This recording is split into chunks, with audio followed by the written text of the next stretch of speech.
Muito obrigado. Irmãos, então pode assentar, mas não feche a sua Bíblia. Daqui a pouco eu vou pedir de novo a sua ajuda, tá? O texto, ele tem algumas coisas muito interessantes. São dois milagres que acontecem concomitantemente, no mesmo tempo em que Jesus então voltava, acontecem essas duas coisas. Jesus nunca chega atrasado, irmãos. Nós aqui parece que enxergamos Jairo num momento de desespero. Ele chega, pede a Jesus, a filha dele está morrendo, 12 anos, e já estava morrendo. E aqui o texto diz que é a filhinha dele, né? Parece que os nossos filhos de fato não crescem, né? Pode ter a idade que for, que é filhinho. Então a filhinha dele não estava bem, estava morrendo.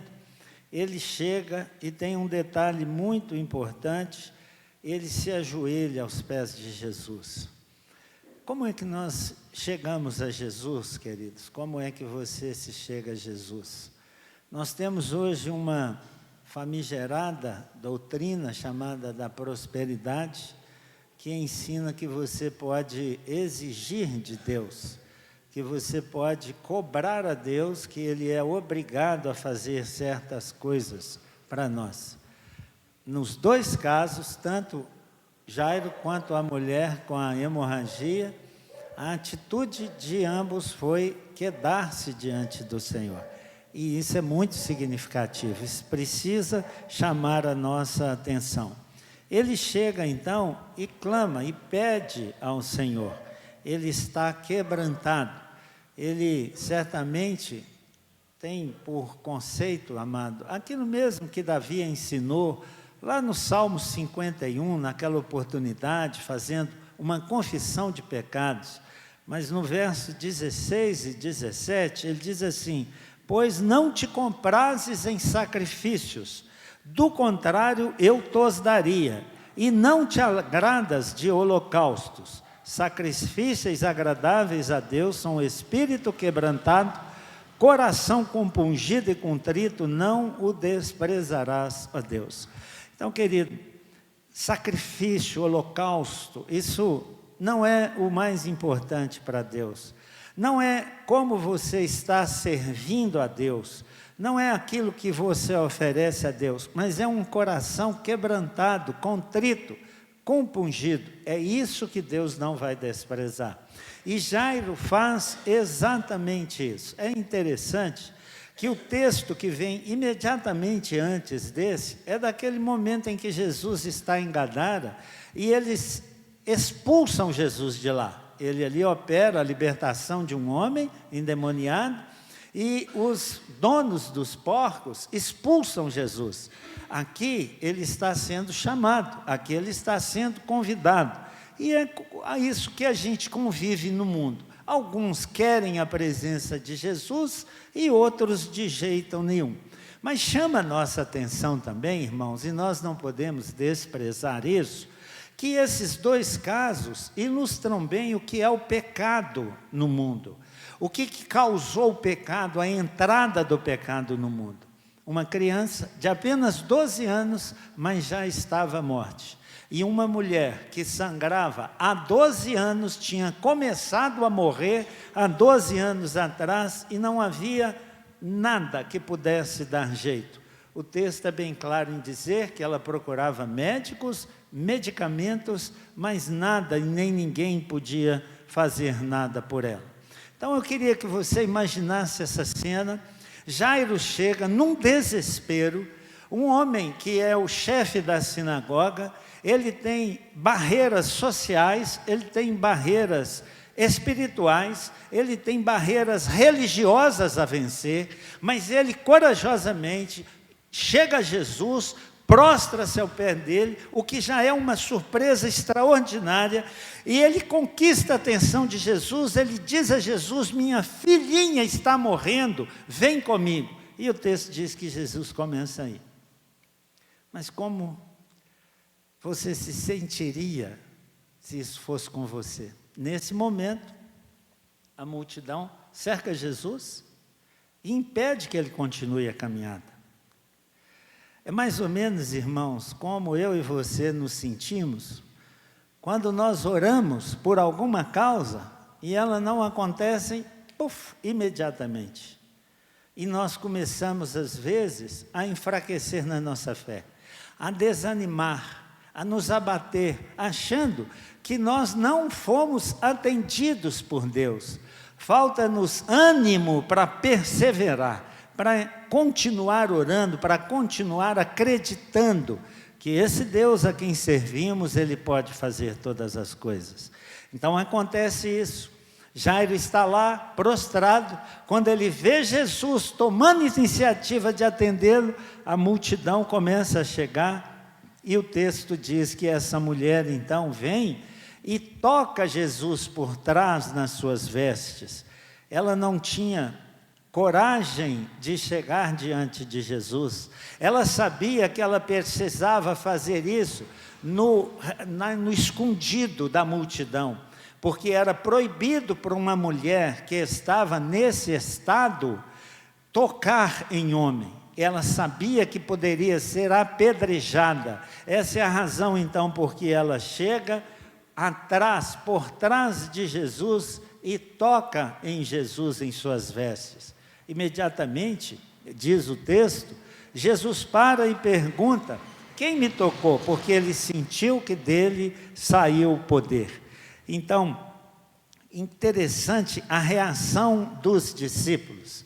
Eles questionam, eles duvidam de Jesus, mas tantas pessoas te empurrando, tantas pessoas te comprimindo, e o Senhor pergunta: quem me tocou? Mas Jesus sabia bem o que estava fazendo, querido. Existe explicação para isso tudo. Às vezes, nós não nos detemos a esses detalhes. Imaginamos, por exemplo, que Jesus talvez quisesse até mesmo oprimir essa mulher, perguntando qual a razão porque Jesus queria expor, o milagre já tinha sido feito, ela já tinha sido curada, qual a necessidade dessa exposição? Mas lembra-se, querido, nós estamos lidando com Jesus, Ele é onipotente, onipresente, onisciente. Ele sabia quem era essa mulher, sabia muito bem o que tinha acontecido. Mas essa mulher, ela era uma pessoa excluída da sociedade. Ela, nesse estado, ela não podia ter contato com as pessoas. Ela era uma pessoa que ela era segregada, ela era humilhada por meio das pessoas. E nada dava resultado para ela. Então, Jesus fez questão agora que todos soubessem, que todos presentes soubessem que ela tinha sido definitivamente curada. Ela estava então, por assim dizer, autorizada a se ressocializar, a voltar o contato e ao convívio das pessoas. Foi por essa única razão que Jesus então faz questão de dizer quem é que me tocou, mas ele não aponta ela, ele espera que isso parta dela. Amado, como é que nós aceitamos ou recebemos o convite de Jesus para chegar a Ele? Você passa por dificuldades, querido? Você tem sido também oprimido pelo diabo, talvez não numa doença física, mas quem sabe espiritual, quem sabe por dramas, por problemas tão grandes, irmãos, que nós passamos nesse mundo, quem sabe da nossa família, e nós sabemos o convite de Jesus, Ele nos chama, Ele nos convida: vinde a mim todos vós, que estáis cansados e sobrecarregados, e eu vos aliviarei. Mas talvez, querido, a resposta que a maioria de nós dê, é aquilo que está registrado no Evangelho de João, verso 5, no versículo 40, Jesus diz assim: contudo, não quereis vir a mim para terdes vida. Parece que nós resistimos, amados, a chegar diante de Jesus em humildade, nos quebrantando diante dEle, Parece que a nossa soberba vai nos inflamando de tal forma que nós achamos que nem mais precisamos, de que o mundo é isso mesmo, que nós, já que estamos aqui, vamos passar mesmo por muitas desgraças e que ninguém pode fazer absolutamente nada por isso. Então imagina as barreiras que primeiramente Jairo teve que vencer e depois essa mulher, como é que elas foram tocadas, conduzidas por uma fé de fato sobrenatural. A Bíblia diz, irmãos, que a esperança que se adia faz adoecer o coração. Imagina o estado dessa mulher, segregada, excluída, impossibilitada de continuar a vida, e agora sem recursos, ela não tinha mais nada, ela não tinha esperança nenhuma e nem dinheiro mais, porque o texto diz que ela gastou tudo o que tinha com médicos e nada dava solução para o caso dela. Mas ela ouve falar de Jesus. Quem sabe a nossa situação, querido? Quem sabe nós também estejamos passando por algum drama e Deus esteja falando ao nosso coração. Ela, ao ouvir falar de Jesus, tomada dessa esperança, a Bíblia diz que ela reflete: se eu apenas tocar as suas vestes, ficarei logo curada. E logo se lhe estancou a hemorragia e sentiu no corpo estar curada do seu flagelo. Imagina, que alegria. A situação, Jesus de costa, ela toca em Jesus, sente-se curada, está para sair comemorando, vibrando, feliz com aquela situação, mas ela vê Jesus virar e dizer: quem é que me tocou? E imediatamente dentro do seu coração começam as dúvidas. Se eu falar que fui eu, o que pode me acontecer? Porque eu sou proibida de tocar em homem nesse estado, eu não posso tocar nas pessoas, eu corro o risco de ser apedrejada. Você experimenta algo assim, querido? Não exatamente com essa enfermidade, mas você fica às vezes constrangido de falar e de ir a Jesus, de procurar a Jesus, de dizer que você é um crente que tem fé em nosso Senhor e Salvador, Jesus Cristo, que Ele é um Deus todo-poderoso, soberano, que pode fazer tudo o que Ele quiser por você. Você se sente constrangido, apavorado com que as pessoas, como as pessoas podem reagir a isso? Mas aquela mulher venceu todas essas barreiras. A cura, então, diz a Bíblia, foi instantânea. Jesus, então, para que deixasse ela ainda mais satisfeita e feliz, Jesus comunica isso às pessoas dessa forma. Os discípulos questionaram, mas a mulher, diz aí o texto, o verso 33, que ela prostrou-se diante dele antes de responder e declarou-lhe então toda a verdade. Você lembra do penúltimo verso que lemos agora mesmo na leitura devocional? Efésios capítulo 3, verso 20. Você lembra o que a Bíblia diz? Ele é poderoso para fazer infinitamente mais do que tudo aquilo que pedimos ou pensamos, segundo o poder que opera em nós. Jesus, quando ela se prostra, ela procurava a cura da sua enfermidade. Jesus diz a ela, verso 34, a tua fé te salvou. Ele não apenas foi curada, mas ela foi salva. Ela encontrou o que ela talvez nem buscasse.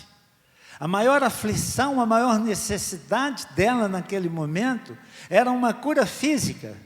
E Jesus diz a ela, tua fé te salvou, vai-te em paz e fica livre do teu mal. Que coisa extraordinária, querido. Que Deus extraordinário que nós temos, porque tanta resistência nossa em às vezes nos chegar a Jesus. Porque que talvez você que já conhece, já ouviu, já sabe, Por que que tem tanta resistência em entregar-se definitivamente ao Senhor? O hino 92 do nosso cenário, ele canta dizendo assim: a tua fé Jesus contemplará. E é verdade, querido. Deus, Ele pode fazer infinitamente mais, tudo o que nós pedimos, mas muito mais, segundo o seu poder que opera em nós. Agora vem o texto, eu queria que você me ajudasse aí agora na leitura. Você está com sua Bíblia aberta, Marcos 5, veja aí o verso 35. Falava ele ainda, quando chegaram alguns da casa do chefe da sinagoga, a quem disseram: tua filha já morreu, por que ainda incomodas o mestre? Vamos retomar lá no início. Jairo precisou vencer inúmeras barreiras. Ele é um judeu, chefe principal da sinagoga, ele não podia fazer isso abertamente, receberia críticas, retaliação dos judeus. Ele rompe com todas essas barreiras, ele chega perto de Jesus, ele se ajoelha, ele pede a Jesus, quase Jesus sai, a multidão impede, e ele, quando vê então que agora ele seria atendido, chega uma notícia para ele: não adianta, Jairo, tua filha morreu. Que coisa triste, querido. Por que essas pessoas agem assim na nossa vida? Por que que nós temos tantas pessoas assim que, ao invés de nos incentivar, de nos encorajar para algumas coisas, trazem esse desânimo, essas mensagens que gelam o nosso coração, que causam profundo desânimo ao nosso coração? Mas o mundo está assim, querido. Talvez um dos culpados sejamos nós mesmos, pelos nossos relacionamentos. Se tivéssemos relacionamentos com pessoas salvas, com crentes de verdade, nós receberíamos incentivo, nós receberíamos encorajamento das pessoas dizerem: não desanime, ore, clame, peça, participe da reunião de oração. Mas as pessoas falam isso para nós. Você não vê que não adianta mais? Para que isso? Para que esse exagero? É assim que as pessoas lidam, trazendo desânimo, balde de água fria no nosso entusiasmo. Repito, querido, pense nessa situação, faça esse quadro na sua mente. Quando ele tenta se erguer animado, encorajado, as pessoas chegam e dizem: olha, Jairo, perda de tempo, sua filha já morreu. Ah, querido, mas Jesus estava ali. Jesus, olha a leitura do texto, verso 36. Sem acudir a tais palavras, disse ao chefe da sinagoga: não temas, crê somente. Irmãos, Jesus não dá a mínima importância para essas palavras. Ele não dirige-se a essas pessoas, ele não diz a essas pessoas: cala a boca, para que ficar falando isso? Ele não diz nada disso. Ele não se interessa por essas pessoas, irmãos. Ele não dá a mínima importância a essas palavras, a essas pessoas, mas ele cuida daquele a quem ele ama. Ele cuida daquele a quem ele quer bem, a quem ele quer fazer algo extraordinário na vida. Ele volta-se então para Jairo e diz: não temas, crê somente. O que você pode fazer, Jairo? Garcia, Maria, Antônia, o que você pode fazer? Tem coisas, queridos, que nós não podemos resolver, mas nós podemos crer. A fé nos foi dada para isso. A fé nos foi conferida para nós não desanimarmos. Foi isso que foi o fator determinante naqueles irmãos que a Bíblia aponta no capítulo 11 de Hebreus, e que nós os chamamos de heróis da fé, não a Bíblia, mas nós os chamamos de heróis da fé. Foi a fé que fez com que aquelas pessoas não desanimassem, que diante dos quadros mais tristes da vida, dos desafios, das provas imensas, não desanimassem. Jesus então aquece o coração de Jairo. Havia um propósito, uma necessidade, e ele olha então para Jairo e anima o coração dele, dizendo: não temas, Jairo, não temas o que essas pessoas andam falando, não temas as mensagens apocalípticas, creia somente, anime-se, encontre forças nessa sua fé. Quem tem a última palavra, querido, não é a morte, não são os nossos problemas, não são nossos adversários. Quem tem a última palavra é Jesus. Quem tem a última palavra é quem está sentado no trono, é quem nunca deixou o seu poder, nunca conferiu poder a mais ninguém. É Ele que governa todas as coisas, que pode fazer infinitamente mais do que tudo que pedimos ou pensamos, porque nele há todo o poder, que o seu braço não está encolhido, que Ele faz o que o seu conselho lhe dá para Ele fazer. Esse é o nosso Senhor, o nosso Salvador. Não se impressione pelo que seus olhos físicos podem ver, não se impressione pelas circunstâncias, elas podem não ser determinantes, porque a última palavra é do Senhor. Você precisa acreditar nisso. Ele não falou isso para a multidão, mas falou isso ao coração de Jairo. Nós somos limitados, irmãos, nós não podemos fazer de fato grandes coisas, mas o Senhor, Ele é todo poderoso. Quando Jesus Cristo foi nascer nesse mundo, o anjo disse assim: porque não haverá impossíveis para Ele em toda a terra. Nada que Jesus queira fazer, ninguém pode impedir. E para nós, amados, há uma promessa extraordinária. No livro de Hebreus, o Senhor diz assim: ontem e hoje, Jesus Cristo é o mesmo e o será para todos sempre. Ele é o Todo-Poderoso, Ele é o Senhor da glória. Mas preste atenção aí no verso 27, leia aí comigo, querido, verso 37, perdão, leia aí. Contudo, não permitiu que alguém o acompanhasse, senão Pedro e os irmãos Tiago e João. Amado, milagre não é para incrédulo, milagre não é para incrédulo. Você vai prestar atenção que no final, Ele não permite que nem os discípulos digam que Ele ressuscitou a menina. Porque milagre, querido, não converte ninguém. Milagre não foi dado para converter ninguém. Jesus Cristo fez inúmeros milagres na terra, e quando Ele foi para a cruz, não tinha ninguém com Ele, nem os discípulos. Você precisa acreditar e agradecer a Deus, porque você é um eleito de Deus. Porque você só é salvo, não é porque você experimentou grandes coisas de Deus, é porque Deus, pela sua imensa misericórdia e graça, te elegeu antes da fundação do mundo. Então Ele não permite que essa multidão o acompanhasse. Fiquem aí, isso não diz respeito a vocês. E Ele leva então os 3 discípulos, ou as 3 colunas, para que presenciasse o que Ele estava para fazer.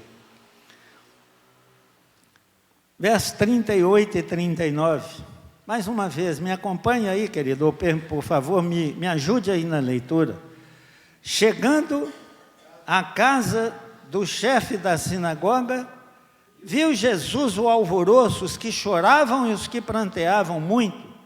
Ao entrar, lhes disse: por que estáis em alvoroço e chorais? A criança não está morta, mas dorme. Meu Deus. Eu gosto de ler a Bíblia olhando essa cena. Chegando numa casa onde está a luto, e as pessoas em desespero chorando. Os judeus ainda contratavam aquelas carpideiras, aquelas mulheres que pranteavam, choravam a morte. era proposital, era para chamar atenção para o pecado, o que o pecado causa na nossa vida. E ele chega lá nessa casa e eles estão em desespero, chorando. E parece uma pergunta infantil, uma pergunta tola. Por que vocês estão chorando? Por que esse alvoroço? Por que esse desespero? E ele fala, a criança não está morta, mas dorme. Qual foi a reação dos incrédulos? Você crê em Jesus, querido? E riram-se dele. O Rei da Glória estava ali para fazer um milagre, para antecipar o que acontecerá com aqueles que são dele, mostrar o poder dele, que ele é Senhor da vida. E as pessoas riram-se dele. Agora preste atenção, leia aí por favor aí o verso 40. Riam-se dele, tendo ele, porém, mandado sair a todos, tomou o pai e a mãe da criança e os que vieram com ele e entrou onde ele estava. Quem é que vê milagre, querido? Não é incrédulo, não é quem duvida, não é quem ri. Ver mulher é quem vê milagre é quem acredita. Irmãos, eu não tenho dúvida que essa mãe deve ter insistido muito com Jairo por conta da situação social dele, por conta da situação espiritual dele, por causa da posição dele. Ele era um dos principais da sinagoga. Eu não tenho dúvida que ela deve ter insistido muito com ele, dizendo, sua filha está morrendo, vai a Jesus, que Jesus pode fazer alguma coisa. Por isso, as únicas pessoas que são chamadas a entrar são os pais, Pedro, João e Tiago, que vieram com ele. Que coisa extraordinária, querido. Você ainda ora, amado, por conversão de pessoas? Você ainda acredita que Jesus pode dar vida a mortos espirituais? Você ainda tem orado por suas causas? Por um filho, por uma esposa? Você ainda tem orado por isso? Um filho que está longe, um filho que está desviado? Por uma família que está sendo destruída, por famílias que estão se desestruturando? Você ainda acredita nisso? Acredita para orar? E acredita que Ele pode fazer infinitamente mais? Ou você já perdeu esse ânimo e esse encorajamento? O que estava em disputa ali, querida, era a morte contra a vida, o diabo contra Deus, a luz contra as trevas. Mas onde tem Jesus, querido, ele sempre será vencedor, sempre será vencedor. Ele então manda que aquelas pessoas saiam, e diz o texto que ele toma a menina pelas mãos, dá uma ordem a ela, Talita cumi, que quer dizer, menina, eu te mando, levanta-te. Quem pode resistir ao poder de Deus, querido? E é muito interessante que o texto diz que imediatamente a menina se levantou e pôs-se a andar, pois tinha 12 anos. Parece que querendo dizer que se fosse, por exemplo, um velho igual eu, ia levantar, sabe, com mão nas costas, ia levantar meio encurvado assim, mas a menina não, levantou imediatamente. O que está acontecendo? Por que tanta gente aqui em casa? Imediatamente ela está ativa. Houve um milagre extraordinário. Deus deu provas que Ele é o Senhor da vida. Mas quem foi que viu? Aqueles que criam. Não foram os incrédulos. Aqueles que acreditaram que Deus, na pessoa de Jesus, podia fazer algo sobrenatural. Então ficaram todos sobremaneira admirados, naturalmente. Mas Jesus ordenou-lhes expressamente que ninguém o soubesse, e mandou que dessem de comer à menina. Coisas que a gente precisa aprender, querido. Quando Jesus visita aquela família, Lázaro, Marta e Maria, Lázaro tinha morrido, estava enterrado, tinha 4 dias. Quando ele chega lá diante do túmulo, ele não pôs a mão na pedra. Ele diz assim: tira a pedra. Isso é algo ordinário. Isso são coisas que nós fazemos. O extraordinário é com Deus. E ele diz: Lázaro, vem para fora. E eu acho muito interessante, porque a Bíblia diz que ele saiu amarrado. Eu fico imaginando ele saindo, pulando lá de dentro do túmulo, caminhando com dificuldade. E Jesus diz assim: desamarre-o. É coisa que nós que fazemos, coisa ordinária. Aqui é a mesma coisa. Ele vira e diz para as pessoas: agora dá de comida a ela. Isso é o ordinário, cuida dela, sua filha. Cuida dela, seus pais. Quem tem que cuidar dos filhos somos nós, irmãos.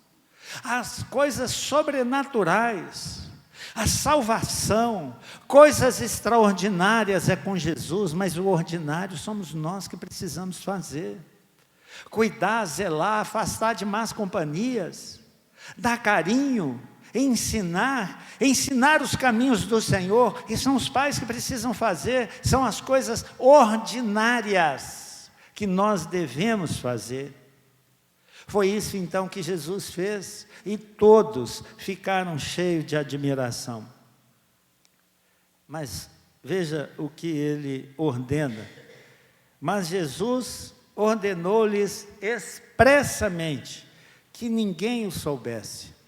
Meu Deus.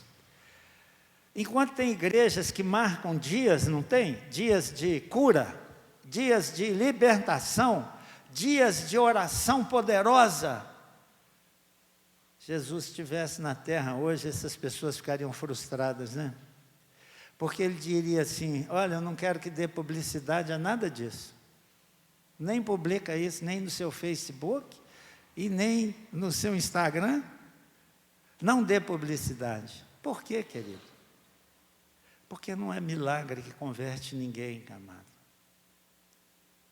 Novamente, quando Jesus saiu desse mundo, quando morreu, ninguém estava na cruz, curvado, orando, agradecendo a Deus, mesmo diante dos muitos sinais que ele fez, que João diz no seu evangelho, que se todos eles fossem registrados, não caberiam em todos os livros que existiam. Mas ninguém estava lá de joelho, ninguém estava com gratidão a Deus pelo que ele fez. Ao contrário, todos saíram, correram até os seus discípulos. Ele teve que sair atrás de todos eles para reuni-los, para que se cumprisse então a promessa do Espírito Santo, da salvação, da convicção, da certeza dessa salvação. Então não é milagre, querido. Eu às vezes fico triste de ouvir as pessoas dizendo que nas igrejas presbiterianas é uma igreja fria, que não acontece nada. Meu Deus, no culto aqui das 5 horas estava cheio, agora nós temos uma grande quantidade de pessoas salvas, não aconteceu nada. Almas que foram salvas pelo Senhor e não aconteceu nada. O que nós queremos ver? Coisas espetaculares, para quê? Você crê em Jesus? Ore pelas suas necessidades, querido. E você acabou de ler que Ele pode fazer infinitamente mais. E Ele disse para aquela mulher: olha, você não apenas foi curada, você foi salva. Coisas extraordinárias, queridos. Mas aqui, na hora do milagre, Ele diz: não conta a ninguém. Você imagina uma ressurreição, se ele mandasse publicar isso, divulga, vamos contratar pessoas, agências de publicidade, vamos avisar isso a todas as pessoas. Ao contrário, não digam a ninguém. Deus não precisa disso para converter ninguém, querido. Não pense que culto extraordinário, coisas que encantam o nosso coração, são importantes para Deus. Ele não precisa dessa nossa ajuda. Ele é todo poderoso, Ele faz as coisas como, quando Ele quiser e da forma que Ele quer. Quero concluir, querido, fazendo 3 aplicações para a nossa vida. Primeiro, lembra o que diz o Salmo 116, no verso 12? Qual é a pergunta que o salmista faz? Que daremos ao Senhor por todos os seus benefícios para conosco? O que você está disposto a dar, querido? A primeira coisa que vem na nossa cabeça é dinheiro, né? Mas não é isso. Deus é dono de toda a prata e de todo o ouro. O próprio Davi, que provavelmente escreveu esse salmo, ele diz assim: eu confessarei o nome do Senhor, tomarei o cálice da sua salvação. É isso que Deus espera de nós, querido. O centro da nossa vida, verdadeiramente o centro da nossa vida. Não o coração para a salvação como habitação de Deus, mas o centro da nossa vida. A nossa firme dedicação a Ele. A amá-lo de todo o entendimento, de todo o coração, de todo o nossa devoção. É isso que Ele espera de nós. Você lembra o convite ou o pedido que Deus faz em Provérbios? Filho meu, dá-me o teu coração. Me dá teu coração, querido. Ame a Jesus de todo o seu empenho, de toda a sua alma, de todo o seu entendimento, de toda a sua energia. Ame a Jesus. É isso que é a resposta do Salmo 116, do verso 12. Segundo lugar, não esqueça isso jamais, querido, eu vou repetir. O extraordinário é com Jesus, mas o ordinário é comigo e com você, amado. Você quer ver pessoa salva? Ore. Mas pregue a palavra para ela. Ensine ela. Você quer ver seu filho salvo? Ore. Mas ensine a ele ou a ela os caminhos do Senhor. Você quer ver seus parentes? Ore. Mas leve a palavra de Deus a ela. Esse é o ordinário. E o extraordinário Deus fará. Nenhum de nós pode converter ninguém, mas a todos nós o Senhor mandou que nós ensinássemos, pregássemos a sua palavra, evangelizássemos. A todos nós Ele nos mandou a fazer isso, mas o extraordinário é com Ele. Nós fazemos sem expectativa de sermos o tal na evangelização, porque o resultado é com Ele. E por fim, querido, nossa esperança, que não deve jamais arrefecer, diminuir. Nunca permita, querido, que isso aconteça na sua vida.